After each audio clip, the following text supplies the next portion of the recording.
లం లం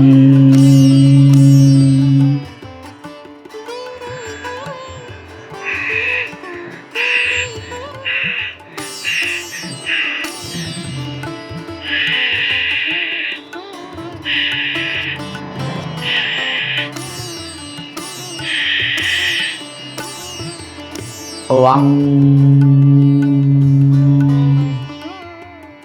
ఓం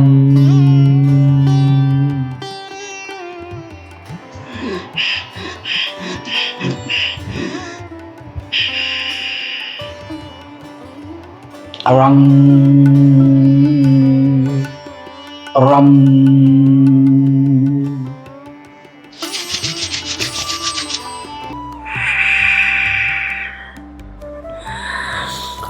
హర గురుదేవ్, రక్ష రక్ష మహాదేవ్.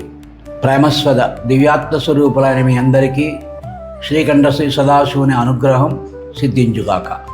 సద్గురువుని ఆశ్రయించడం వలన, మహాత్ములను ఆశ్రయించడం వలన, వారి ఆశీస్సులు పొందడం వలన అహంకారం, మమకారం, స్వార్థము లేకుండా, భేదబుద్ధి లేకుండా సద్గురువుని, మహాత్ముల్ని ఆశ్రయించడం వలన వారిచ్చే ఆశీస్సులు మనకి శీఘ్రముగా ఫలిస్తాయి.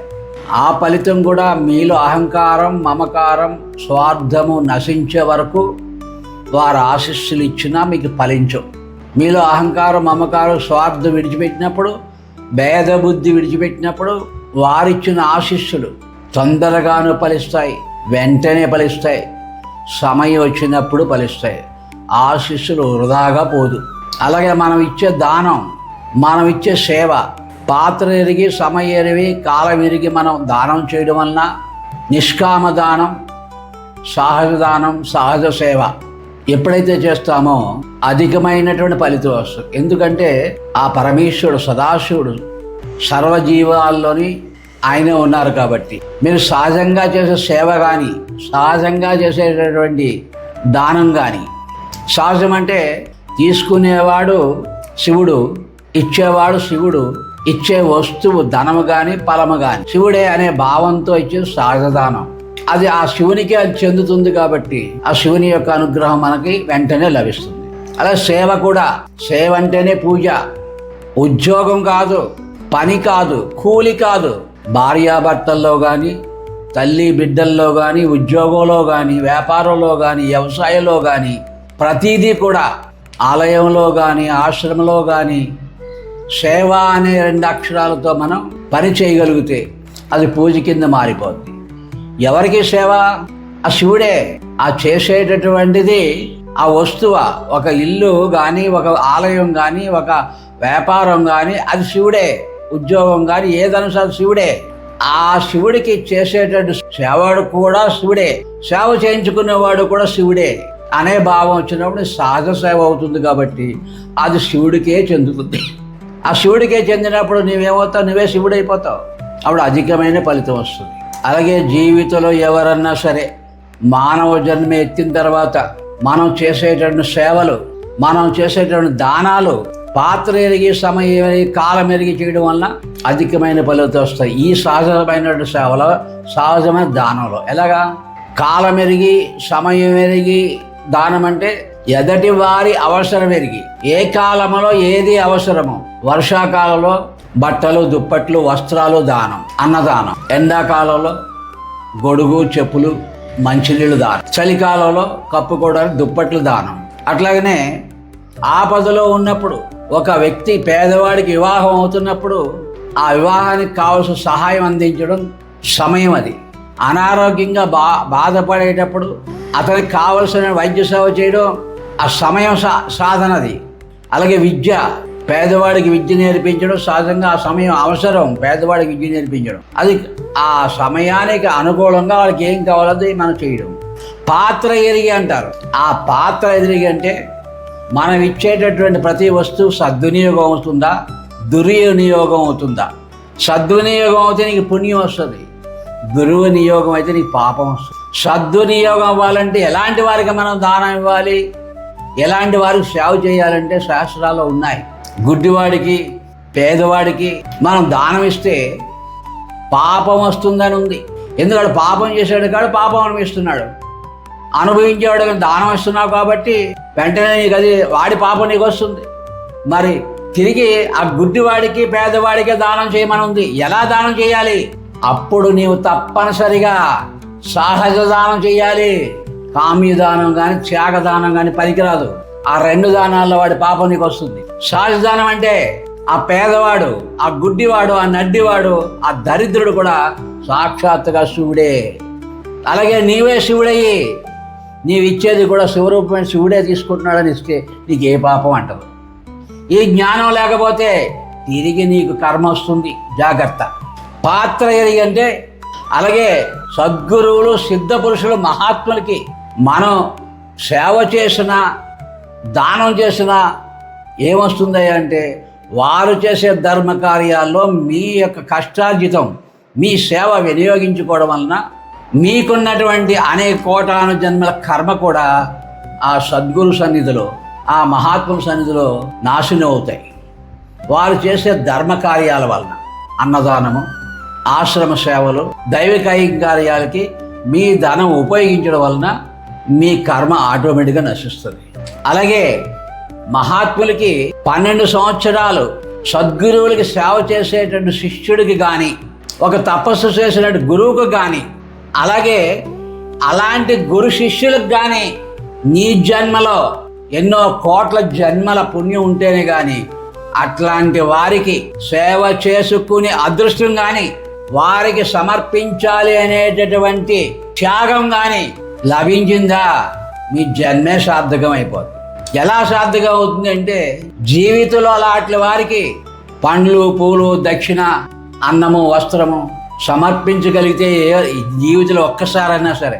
అలాగే తల్లిదండ్రులకి, పితృదేవతలకి తద్దినం పెట్టేటప్పుడు అలాంటి వారికి సేవ చేసుకునే భాగ్యం మీకు లభించిందా మీ జన్మలో తద్దినం పెట్టే పనే ఉండదు. అలా కాళిదాసు గారు మహానుభావుడు, కాళీ ఉపాసకుడు, అమ్మతో ఆటలాడిన మహాభక్తుడు, ఆయన కాలంలో ఒక సద్బుద్ధి కలిగినటువంటి, జ్ఞానం కలిగినటువంటి వ్యక్తి, ఈ విషయం అంతా తెలిసిన వ్యక్తి. అతనికి 4 కూతుళ్ళు, తండ్రికి తద్దిన పెట్టవలసి వచ్చింది. అలాంటి మహాత్ముడికి మనం తద్దిన పెట్టగలిగితే నా జన్మ సార్థకం అవుద్ది కదా అని, మన పేదరికం పోద్ది కదా అని ఆలోచన వచ్చింది.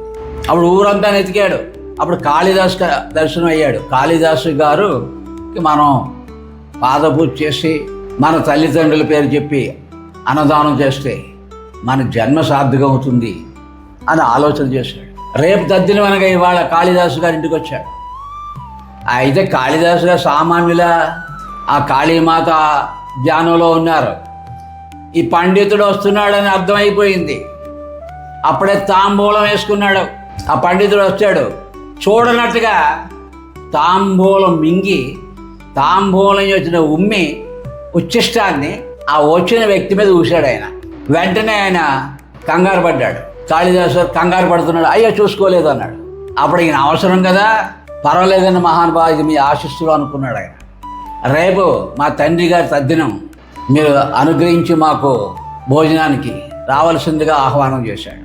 అప్పుడు ఆయన అన్నాడు, ఓహో అలాగా, సరే వస్తాను, కానీ ఓ పని చేయి, నాతో సమానమైన మరొకరిని కూడా తద్దినానికి పిలువు, ఒంటరిగా భోజనం చేయడం నాకు అలవాట్లేదు అన్నాడు ఆయన. అంటే అర్థం నిజమైన గురువుకి, నిజమైన శిష్యుడికి, అలాగే నిజమైన 2 యోగులకి, 2 పుణ్యాత్ములకి, సాధకులకి నీ జన్మలో ఒక్కసారి భోజనం పెట్టగలిగితే ఎంత గొప్ప ఫలితం వస్తుంది దాని అర్థం. అప్పుడు వెంటనే అలాగే మహానుభావ అని ఆ ఊరి చివర ఒక ఆశ్రమంలో మహానుభావుణ్ణి, ఒక గొప్ప భక్తుణ్ణి ఆహ్వానం చేసుకున్నాడు. ఆయనకి ఈయనకి భోజనం పెడతామని.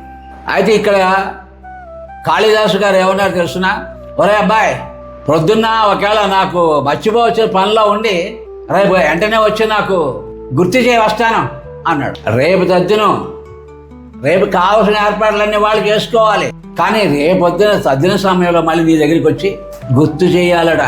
మరి అవసరం కదా. అలాగే మహానుభావ అన్నాడు ఆయన. ఆ పండితుడు మన్నాడు పొద్దున్నే లేచాడు, గబగబా స్నానం చేశాడు, కాళిదాసు గారింటికి వచ్చాడు. అప్పుడు కూడా పరీక్ష పెట్టాడు. ఎలాగా, ఒక అందమైన సుందరాంగితో సరసాలు ఆడుతూ కూర్చున్నాడు. ఎందుకు అంటే వీడికి బుద్ధి మారుతుందేమో అని, అది చూసి అసహించుకుంటాడేమో అని.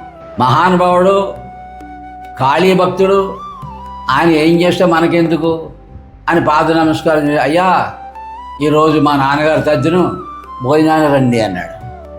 ఓహో గుర్తొచ్చింది వస్తాను అన్నాడు. వస్తానని ఏమన్నాడు తెలిసిన, నేను వచ్చేటప్పటికల్లా 108 బిందులు నీళ్లు, వేడి నీళ్లు, చలచలా మరుగుతున్న నీళ్లు రెడీ చేయి, వచ్చి స్నానం చేస్తాను, తద్దిన రెడీ అవుతాను అన్నాడు. చూడండి ఎలా ఉందో. ఏం చేస్తాడప్పుడు చచ్చినట్టు గురువుగారు వచ్చేటప్పటికల్లా 108 వేడి నీళ్లు బిందులు రెడీ చేశాడు నీళ్లు. మళ్ళీ ఇది కాళీ భక్తుడు, కాళీ స్వరూపమే కదా, మహాకాళీ స్వరూపం కాళిదాసు.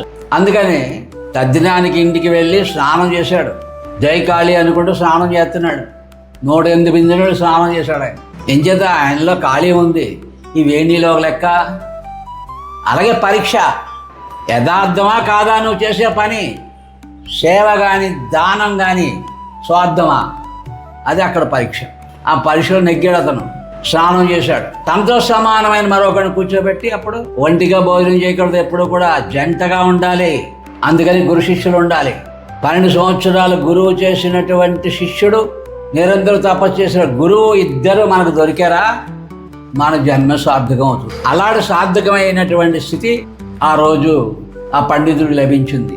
పాదపూజ చేశాడు, చక్కని పంచభక్ష పరమన్నాలతో తద్దినం చేశాడు. అప్పుడు భార్యాభర్తలిద్దరు పిల్లలతో సహా సాష్టాంగ నమస్కారం చేసి ఆశీస్సులు పొందారు. అప్పుడు ఆయన తదాస్తు అన్నాడు. కాళిదాసు తినడానికి కూడా తిండి లేని ఆ పండితుడి ఇంట్లో ఆ 4 పిల్లలకేను గొప్ప చక్రవర్తులతో కళ్యాణం జరిగింది. చక్రవర్తులకి మావగారు అయిపోయాడు ఆయన. ఒక్క మహాత్ముడి యొక్క ఆశీస్సుల వలన, నీవు చేసిన సేవ వలన, నీవు చేసిన దానం వలన ఇట్లాంటి ఫలితాలు వస్తాయి. పాత్ర ఎరిగి, సమయం ఎరిగి, కాలం ఎరిగి మనం చేసే సేవ వలన ఈ లాభాలు వస్తాయి. ఈ త్యాగం వల్ల మనకి ఈ లాభాలు వస్తాయి. 2016 సంవత్సరం ఆశ్వీజ పౌర్ణమి, దేవీ నవరాత్రులు, దసరా నవరాత్రులు పూర్తయిన తర్వాత పౌర్ణమి నాడు మహేశ్వర సాధన ప్రారంభోత్సవానికి 1000 మంది భక్తులు వచ్చారు. మహా కోలాటం, పెద్ద ఉత్సవం, వీరభద్ర సంబరం, కని విని ఎరుగిన పద్ధతిలో మహావైభవం జరిగింది. పంచాచార్య పతాకాలతో, పూర్ణ కుంభాలతో, ఊరేగింపుతో శ్రీశైల జగద్గురు, సూర్యసింహాసనాధీశ్వరులు జగద్గురుని ఆహ్వానం చేయడం జరిగింది. ఆయన ఊరేగింపు జరిగింది. ఆ ఊరేగింపులో ఆ జగద్గురుని పాదపూజ చేయడం ద్వారా మాకు ఆ రోజు ఆయన గురులింగ పాదోదక ప్రసాదాలు అనుగ్రహించి ఆశీస్సులు ఇచ్చి 1000 మంది సమక్షంలో ఆయన సందేశాన్ని అందిస్తూ ఆశీస్సులు తెలియజేశారు జగద్గురువులు. ఈ పల్లెటూరు గ్రామంలో ఇంత పెద్ద కార్యక్రమం, ఇంత వైభవం, ఒక కొండలో సముద్రాన్ని అంతా నింపినట్టుగా ఉంది. ఇంత పని చేయగల శక్తి ఈ దత్త అవధూతకి. ఈ అవధూతకి ఎట్లా వచ్చింది అంటే, ఎంతో కాలం నుంచి ఇష్టలింగార్చన, శివపంచాక్షరి మహామంత్రం జప ఫలమే అని ఈయన అంతర్ముఖంగా ఉన్నటువంటి మట్టిలో మాణిక్యం లాంటి ఒక గొప్ప ఋషి ఈయన అని అందరిలో చెప్పి అవధూత అని పేరు పెట్టుకున్నాడు. అవధూత అంటే సాక్షాత్తుగా సదాశివుడు ఒక్కడే అవధూత. ఆ అవధూతకి లేక లేక ఒక కొడుకు పుట్టాడన్నారు. ఆ కొడుకే కార్తికేయ. కార్తికేయ అంటే సాక్షాత్తుగా పరమేశ్వరుని యొక్క జ్ఞాన నేత్రంతో ఉద్భవించినటువంటి స్వయంభూ కార్తికేయుడు. అట్లాంటి కార్తికేయ ఈ అవధూతికి జన్మ వచ్చింది. ఎందుకు తెలుసా?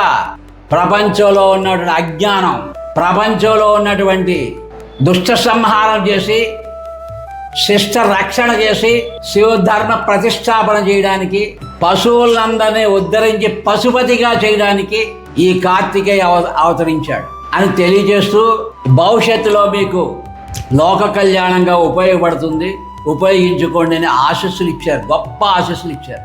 జగద్గురు శ్రీ శ్రీ శ్రీ 1008 సిద్ధరామ పండితారాధ్య జగద్గురువుల యొక్క ఆశీస్సుల ఫలమే 2025కి పంచముఖేశ్వర శ్రీకంఠ సదాశివ శివలింగ ప్రతిష్టాపన, శ్రీకూర్మ శ్రీచక్ర శ్రీమాత ప్రతిష్టాపన, 108 శివాచార్య శ్రీకంఠ శ్రీ సదాశివుడుగా శివాచార్యగా ఈ రోజుని ఉత్తరాధికారయ్యాడు ఆయన.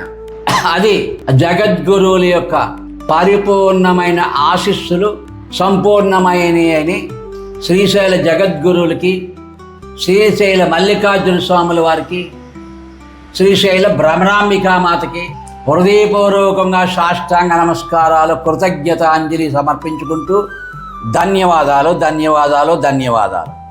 మీ అందరికీ శుభాశీస్సులు. హర హర మహాదేవ్.